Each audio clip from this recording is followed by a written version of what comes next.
आज हम class 10th के हिस्ट्री बुक का चैप्टर 6 इसका क्वेश्चन आंसर करेंगे। तो चलिए शुरू करते हैं।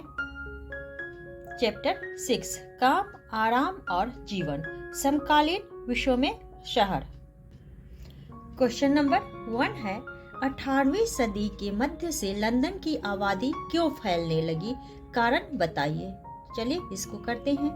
लंदन के आसपास के क्षेत्रों में लगने वाली फैक्ट्रियों में रोजगार पाने के लिए काफी संख्या में लोग वहां आने लगे थे, इसलिए वहां की आबादी बढ़ने लगी। क्वेश्चन नंबर 2 है, 19वीं और 20वीं सदी के बीच लंदन में औरतों के लिए उपलब्ध कामों में किस तरह के बदलाव आए, ये बदलाव किन कारणों से आए। तो चलिए इसको करते हैं। 19वीं सदी के शुरुआती दशकों में फैक्ट्रियों में बहुत सारी औरतें काम करती थी। जैसे जैसे तकनीक में सुधार आया, कारखानों में औरतों की नौकरियां छिनने लगी और वे घरेलू कामों में सिमट कर रह गईं। वे अमीर घरों में आया का काम करती थी। बहुत सारी औरतें परिवार की आय बढ़ाने के लिए अपने मकानों का भी इस्तेमाल करती थी। वे या तो किसी को भाड़े पर रख लेती थी या घर पर ही रहकर सिलाई बुनाई, कपड़े धोने या माचिस बनाने जैसे काम करती थी। 20वीं सदी के में हालात एक बार फिर बदले, जब औरतों को युद्धकालीन उद्योगों और दफ्तरों में काम मिलने लगा, तो वे घरेलू काम छोड़कर फिर बाहर आने लगी। क्वेश्चन नंबर 3 है, विशाल शहरी आबादी के होने से निम्नलिखित पर क्या असर पड़ता है, ऐतिहासिक उदाहरणों के साथ समझाइए। क जमींदार, ख कानून व्यवस्था संभालने वाला पुलिस अधीक्षक, ग राजनीतिक दल का नेता। तो चलिए इसको करते हैं।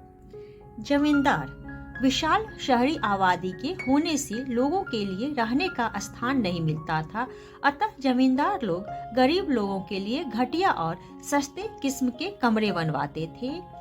ऐतिहासिक उदाहरण, औद्योगिक क्रांति के बाद लोग काफी संख्या में शहरों की तरफ रुख करने लगे, तो लंदन जैसे पुराने शहर नाटकीय रूप से बदलने लगे। फैक्ट्री या वर्कशॉप मालिक प्रवासी कामगारों को रहने की जगह नहीं देते थे। फलस्वरूप जिनके पास जमीन थी, ऐसे अन्य लोग ही इन नवागंतुकों के लिए सस्ते और सामान्यतः असुरक्षित टेनेमेंट्स बनाने लगे। ख पुलिस अधीक्षक, विशाल आबादी के होने से शहर में आपराधिक गतिविधियां बढ़ती थी। पुलिस कानून व्यवस्था को लेकर चिंतित हो जाती थी। ऐतिहासिक उदाहरण, जैसे जैसे लंदन बढ़ा, वहां अपराध भी बढ़ने लगे। लंदन में कम से कम 20,000 अपराधी रहते थे। कई लोग अपराधों से ही अपने आजीविका चलाते थे। मकानों की छतों से शीशा चुरा लेते थे, दुकानों से खाने की चीजें उठा लेते थे। लंदन की सड़कों पर ठगों और जालसाजों, जेबकतरों और छोटे मोटे चोरों की भरमार रहती थी। अपराधियों के इन कारनामों से पुलिस बहुत चिंतित रहती थी। ग राजनीतिक दल का नेता, राजनीतिक दल के नेता के लिए शहर की विशाल जनसंख्या एक अवसर भी थी और एक खतरा भी। ऐतिहासिक उदाहरण, गरीब लोगों की मांग थी कि उन्हें गरीबी से आजादी दिलाई जाए। लंदन में के हजारों गोदी कामगारों ने हड़ताल कर दी और शहर भर में जुलूस निकाले।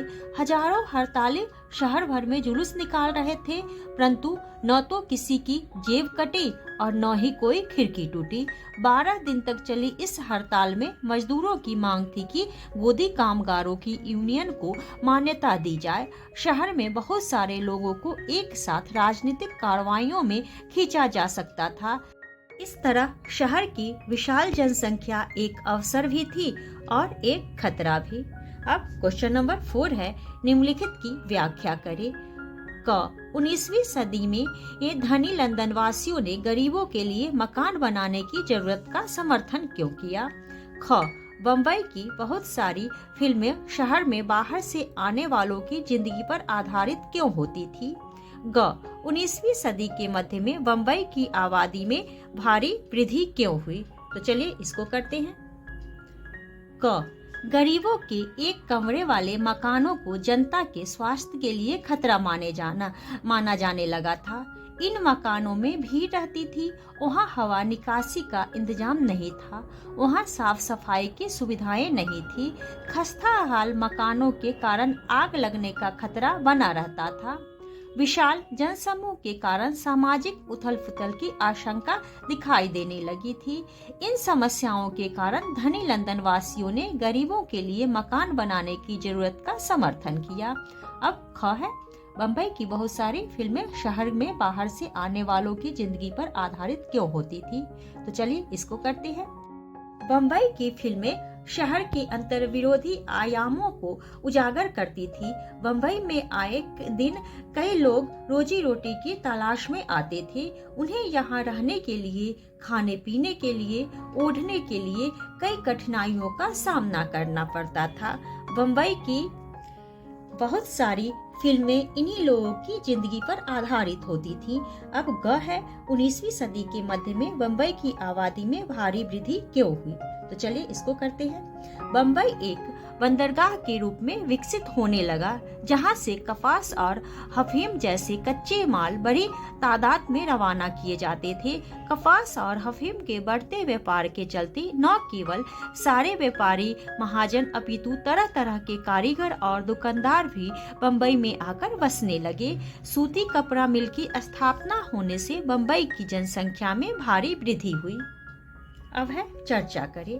क्वेश्चन नंबर 1 है इसका, लोगों को मनोरंजन के अवसर उपलब्ध कराने के लिए इंग्लैंड में 19वीं सदी में मनोरंजन के कौन कौन से साधन सामने आए? तो चलिए इसको करते हैं। इंग्लैंड में 19वीं सदी में लोगों को मनोरंजन के अवसर प्रदान करने के लिए अनेक साधन थे, जैसे कि ओपेरा, पब जिसमें था मैखाने, रंगमंच तथा शास्त्रीय संगीत के कार्यक्रम, आर्ट गैलरी, पुस्तकालय और समुद्र किनारे सैर करना आदि।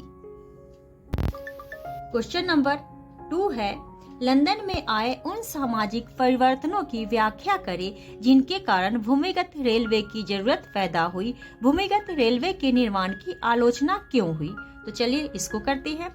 लोगों को उपनगरीय बस्तियों से शहर तक लाने के लिए यातायात की सुविधा नहीं थी। भारी संख्या में लंदन से बाहर के लोग कारखानों में काम करने आया करते थे। उन्हें आने जाने में बड़ी मुश्किलों का सामना करना पड़ता था। लंदन के भूमिगत रेलवे ने इस समस्या को एक हद तक हल कर दिया था।